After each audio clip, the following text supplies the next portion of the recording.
Assalamualaikum warahmatullahi wabarakatuh. Salam sejahtera untuk kita semua.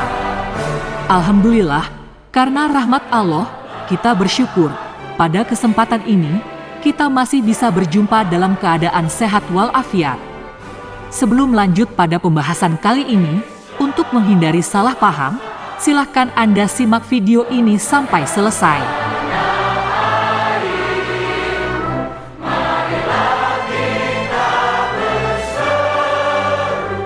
Di masa pra-kemerdekaan Indonesia, ketika para kiai dan tokoh-tokoh masyarakat Nusantara bersatu melakukan pergerakan anti Belanda di seluruh wilayah, dibantu beberapa tokoh lain turunan Tionghoa yang tidak tinggal diam ikut serta membantu perjuangan kemerdekaan Indonesia.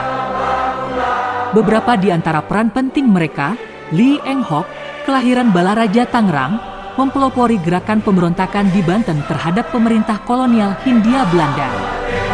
Pada peristiwa itu, massa pribumi bergerak merusak jalan, rel kereta api, instalasi listrik, dan semua properti milik penjajah. Dalam pemberontakan ini, Lee Eng Hock diam-diam mengamati gerak-gerik pasukan Belanda dan mengirimkan informasi yang didapat tersebut kepada para pejuang Banten. Di Surabaya, Chia Giok Huam atau yang dikenal sebagai Basuki Hidayat, seorang tentara pejuang kemerdekaan keturunan Tionghoa, terlibat dalam pertempuran melawan Belanda. Sejak berusia 18 tahun, bergabung dalam pasukan 19 Korps Mahasiswa Jawa Timur hingga tahun 1950, hingga kemudian resmi mundur dari dunia militer dengan pangkat terakhirnya sebagai Letnan II untuk melanjutkan studinya di Fakultas Kedokteran Universitas Airlangga, Surabaya. Di Surakarta, Jawa Tengah, ada Ferry Si King Lien. Sejak berusia 16 tahun, ia ikut mengangkat senjata dalam pertempuran di Solo tahun 1949 bersama 4 rekannya, Jiptarji, Salamoen, Semedi, dan Seohandi, diberi misi khusus memberikan dorongan kepada rakyat untuk ikut berjuang. Selain tugas bergerilya di malam hari menyerang markas pasukan Belanda, kelima orang itu pun membuat berbagai coretan di tembok, membagikan selebaran, menangkis berbagai propaganda, pemecah belah yang digaungkan Belanda. Sementara pemikir-pemikir seperti Soekarno dan Muhammad Hatta, bersama para kiai NU dan tokoh-tokoh organisasi lain, tak henti-hentinya berjibaku merumuskan berbagai ide-ide nasionalisme, sebagai kekuatan penggerak di balik pergerakan kemerdekaan.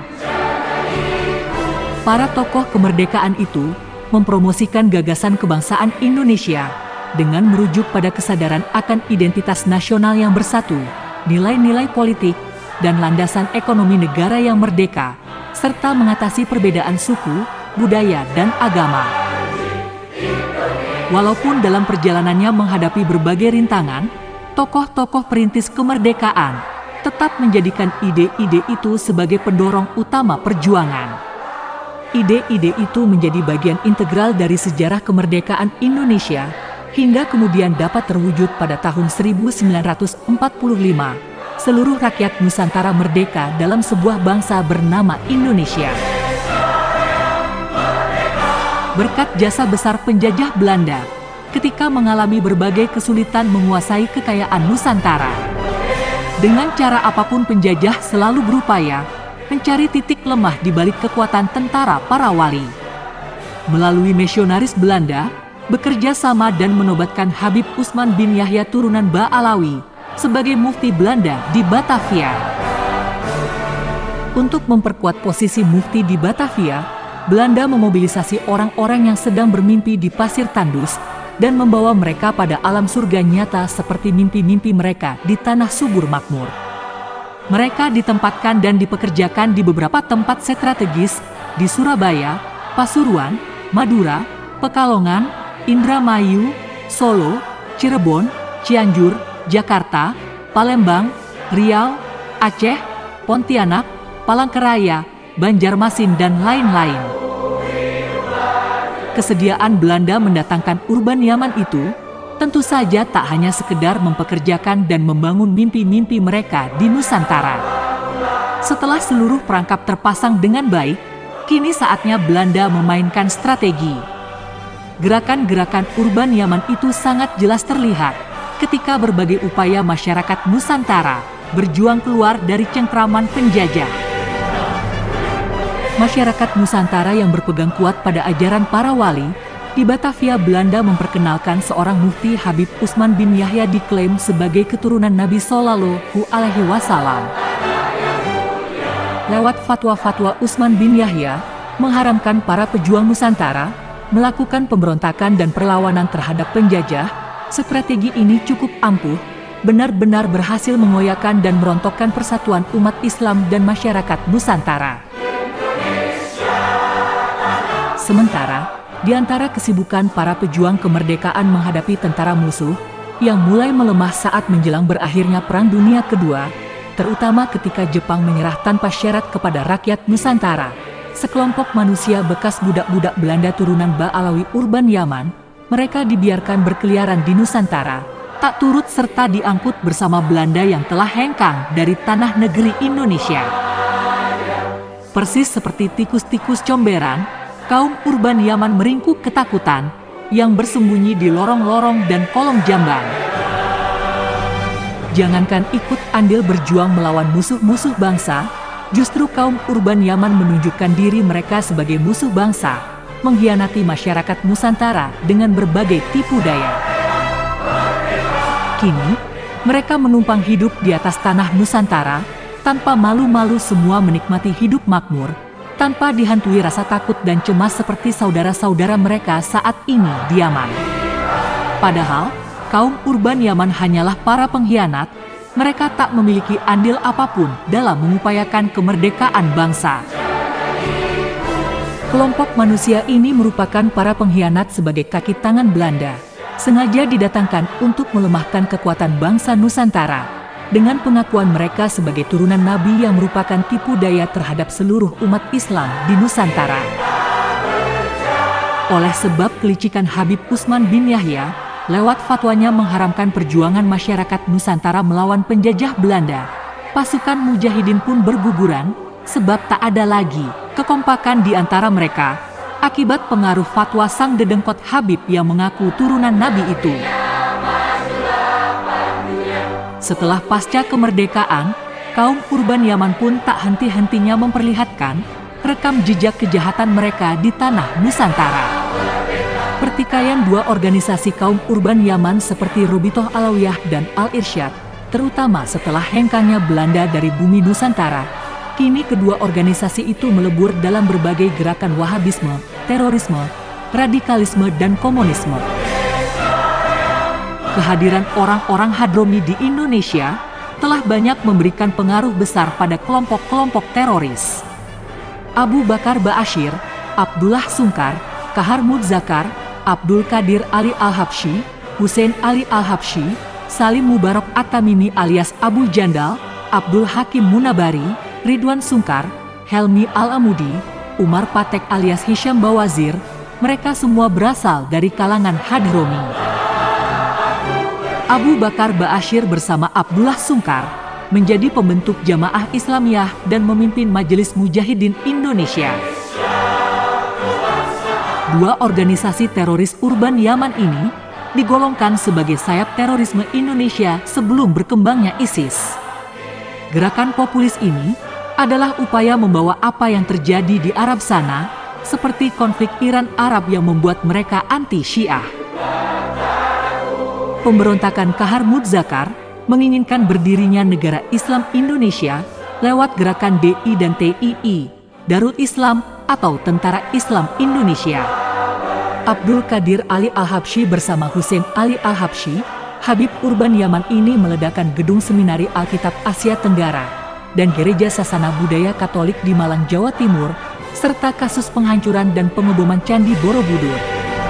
Salim Mubarak At-Tamimi alias Abu Jandal Al-Hadromi, Panglima ISIS khusus pasukan asal Indonesia. Pada tahun 2014 silam, Abu Jandal menantang Panglima TNI dan Polri, termasuk Densus 88 dan Barisan Ansor Serbaguna, Banser Nahdlatul Ulama, untuk turun ke medan perang, bergabung dengan tentara koalisi menghadapinya. Abdul Hakim Munabari, Bersama turunan Urban Hadromi Yaman lainnya, Ridwan Sungkar dan Helmi Al-Amudi, ditangkap Densus 88 dalam operasi menyikat jaringan ISIS di wilayah Malang Raya. Mereka divonis 3 tahun penjara setelah terbukti melakukan tindak pidana terorisme. Sementara turunan Urban Yaman lainnya, seperti Umar Patek alias Hisham Ali Zain Bawazir, teroris kelas Wahid yang mendekam di penjara Pakistan.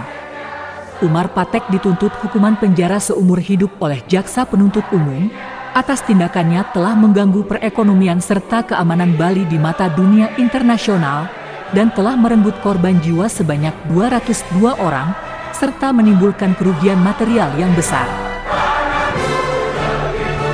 Ada juga beberapa tokoh turunan Urban Yaman yang memperkenalkan dan menyebarkan paham-paham komunisme di Indonesia. Beberapa waktu terakhir, nama DN Aidit Gembong PKI kembali banyak dibicarakan warganet seiring datangnya bulan Oktober atau ketika terjadi G30 SPKI pada 1965 silam. Sang Gembong PKI DN Aidit alias Jafar Nawi Aidit, nama di belakang Dipa Nusantara yakni Aidit, yang mirip dengan Al-Aidit salah satu marga keturunan Ba Alawi Yaman, menurut Robitoh Alawiyah bukanlah nama marga.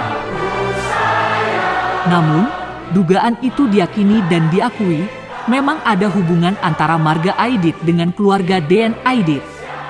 DN Aidit adalah anak dari Abdullah Aidit. Abdullah Aidit memiliki ayah bernama Ismail, asal Sumatera Barat. Konon, kakek Aidit ini diangkat anak oleh keluarga Habaib atau Habib bermarga Al-Aidit, sehingga nama belakangnya menggunakan nama Aidit, bukan Al-Aidit. Pergolakan besar di Indonesia, terutama setelah proklamasi kemerdekaan pada 17 Agustus 1945, salah satunya terjadinya pemberontakan Partai Komunis Indonesia PKI di Madiun, Jawa Timur pada 18 September 1948. Terwujudnya komunisme di Uni Soviet tak lepas dari paksaan berupa revolusi. Musso Munawar dikenal dengan sifatnya yang otoriter dan tidak sabar.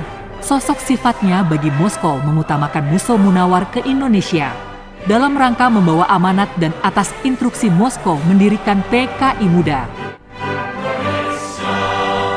Sejumlah Habib pengikut PKI, Partai Komunis Indonesia, seperti Habib Sofyan Barakbah, pimpinan PKI Kalimantan Barat, dan Habib Fahrul Barakbah, pimpinan PKI Kalimantan Timur serta nama-nama lainnya, merupakan hal yang wajar.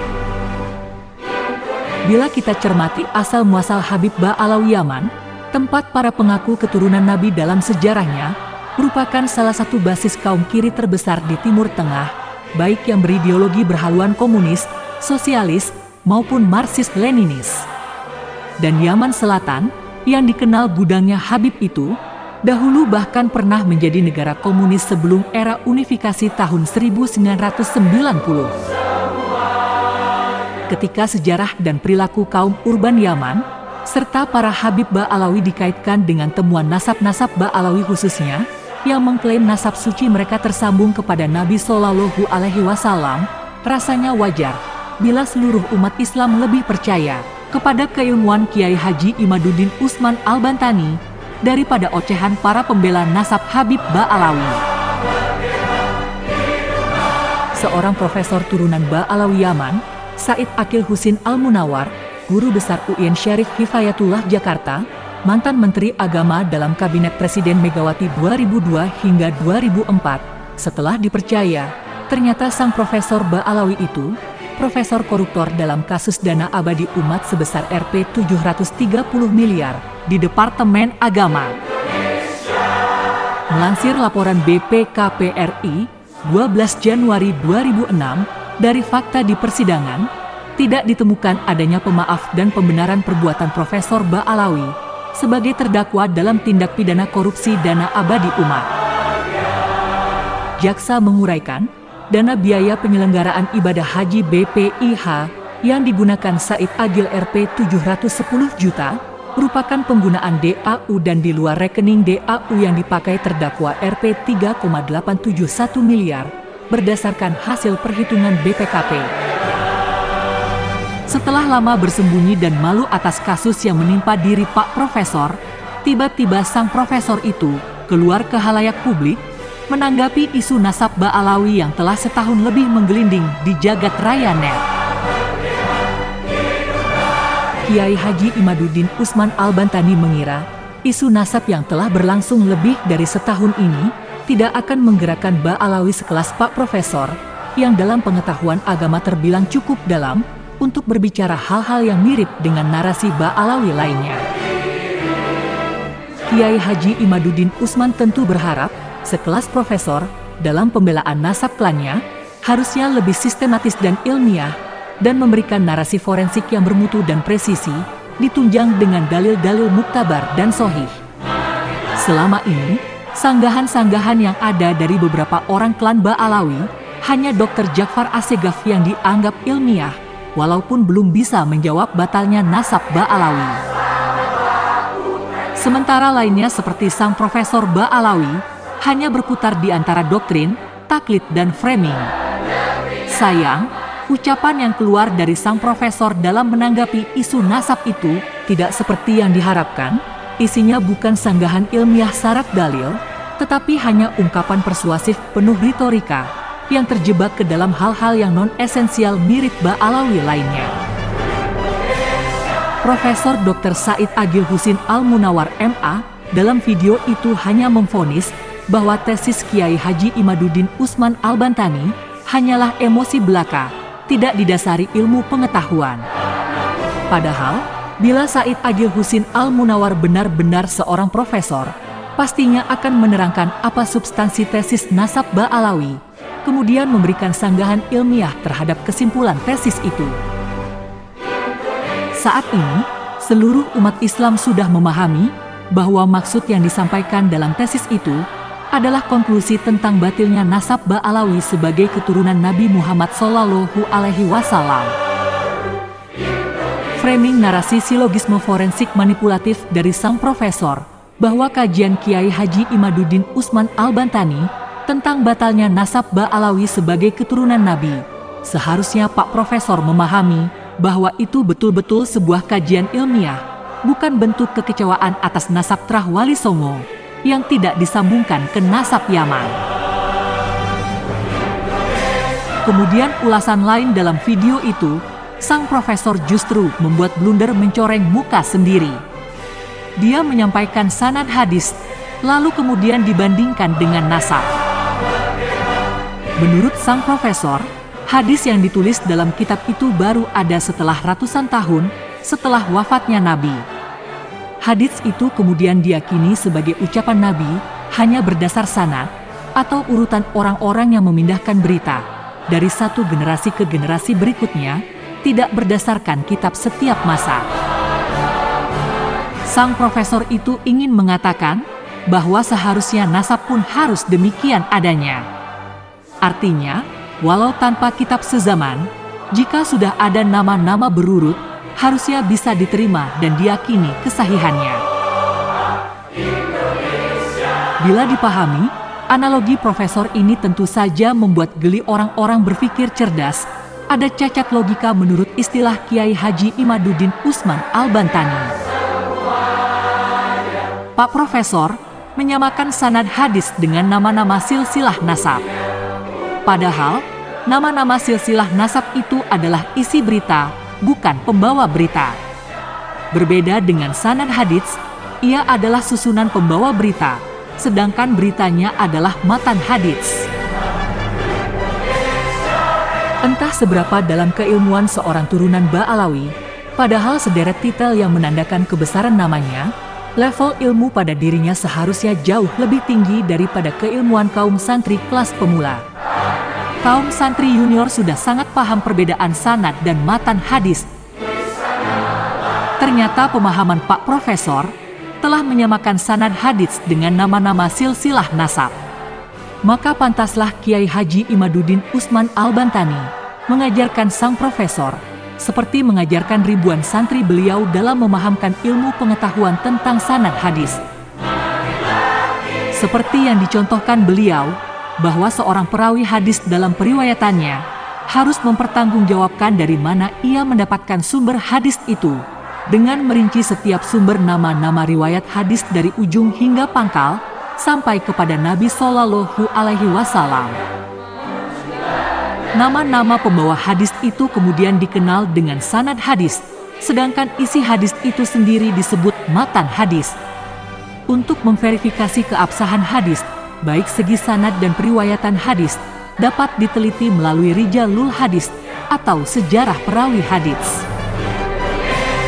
Bukan hanya sanad dan matan hadis yang harus dipertanggungjawabkan seorang perawi secara ilmiah, nasab pun juga sama, harus dipertanggungjawabkan secara ilmiah. Perbedaan antara sanad dan matan dalam nasab dan hadis tentu saja tidak seperti yang dianalogikan sang Profesor Ba'alawi itu. Matan atau isi berita dalam ilmu silsilah atau nasab berupa kitab nasab. Di dalamnya tertulis berita-berita nasab seseorang secara lengkap. Sedangkan sanadnya berupa referensi atau sumber berita yang harus dipertanggungjawabkan para ahli nasab dalam penulisan setiap nama-nama dari silsilah nasab dari waktu ke waktu, dari zaman ke zaman. Misalnya seperti silsilah nasab Ba'alawi yang ditulis di dalam kitab-kitab nasab, maka kitab-kitab nasab yang menyusun nama-nama silsilah dalam nasab itu merupakan matan atau isi berita dari penulis kitab-kitab nasab. Penulis kitab-kitab nasab Ba'alawi harus bertanggung jawab menuliskan matan atau isi berita nasab secara benar, berdasarkan sanad-sanad atau sumber berita yang ditulis dari ujung hingga pangkal secara lengkap, serta penjelasan beberapa referensi yang diperoleh. Isi berita atau matan nasab para habib yang tertulis dalam kitab-kitab nasab harus berdasarkan referensi atau sanad-sanad kitab nasab dari zaman ke zaman. Begitu pula, penelusuran nama-nama pun harus berdasarkan referensi yang jelas dan sesuai dari zaman ke zaman, diverifikasi berdasarkan kitab-kitab nasab dan sejarah.